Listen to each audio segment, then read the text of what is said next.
Kajing keladur jong Jisu ke bapila ban lap aga gospel jong Lukas kelong badan kendai dekot arpu pra rulai pun reu ke gospel jong Matius kelong bakat nyau dekot iwai hidup pra ke gospel jong Markus kelong bakendai dekot ar hidup pra. Pumbasi tayo hadian baula keren ya kine ki Ujisu lakot lang bad u yau Petrus u Jakob bad Yohanes bad ulalek keu show lom ban duai. Karbau dang duai ka khamat jung u kala keladur barki jan jung u kila le phalang kendit ladon arngut kirang ba kibaya keren badu kila long Moses badu Elijah kibala pau ha ku buram beneng bad kila ya keren badu Jisu shapanga jingyap jung u ka baun sa pendap ha Jerusalem u Petrus bad kilok jung u kidang yo thia ngai Henry kila kendit bad kila i ku buram Ujisu badi ki arngut kirang ba ki bayayang ngarangkat batu. Habai kita kirang ba kita ya klan no Ujisu. Petrus ulaong u. Ko kendran gabha bengin sano hangne. Nginya thalai tlegi yang trap. Kawaya me, kawaya Moses, bad kawaya Elijah. Tip setia kabau ong. Karbau dang keren lapau lo berlaka iki. Bad kesenran kira syapting namar bau lo lawan halor jengki. Tekasur na tau lo kalaong. Ule ulang ukun junga ubala jet junga tasya skori u habala sange kata kasur adon tang Jisu marwai kisenran kelas ngap laga sengap barkim syamiatro breu ha kata kapor ya kabagila yo lom ubau Jisu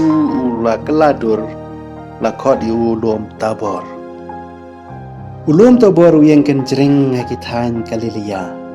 katham ka ker saudong jong ne bom jurong gomba syajar kandai spa phut shalor ka level jong duriau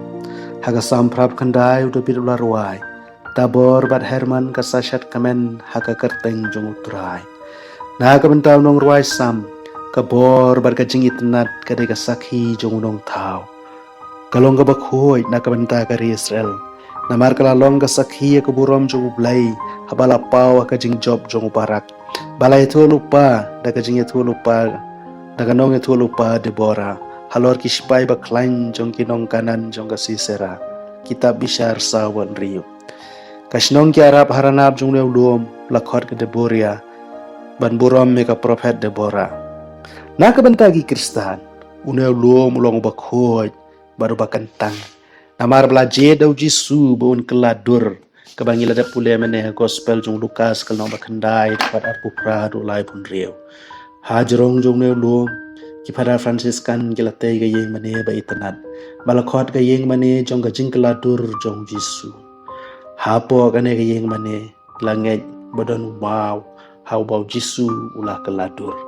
bat menta kadon keduan hajrong jong ne mau bat don kipor kabangila yo alat banterwa mas hagane ga jaka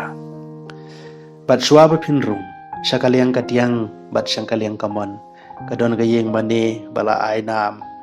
how Moses prophet Moses baru prophet Elijah te kane kapen perkhat ini bahabangi don how lom nebo yong bo Moses upay ya kari bala kular bo klem yoru henry menta hajrong ne lom ngana gospel gisham bo Moses ula don rengkat bat Jisu kapomot baula don syabeneng pasal kabaru ne ulum tabor don apa kari kepala kular tewat haga jelong bet Moses uklam yoru Henry u layorung haga jelong mensi amar bula don rengkat ber Jisu bad ula pau hajrong habau Jisu la keladur Moses ula don hajrong rengkat ber Jisu hau ne ulum te kane kapen puson yangi bau blai ue bari kita kiba trace tom na kabenta ju bad kiba e ju kinom poi unom kantaj lanoru bana jrong jong ne do phila bani i chaka ba itanat kari kanan kari batoy dakadut kangap kachaka tep jong kibriyo baro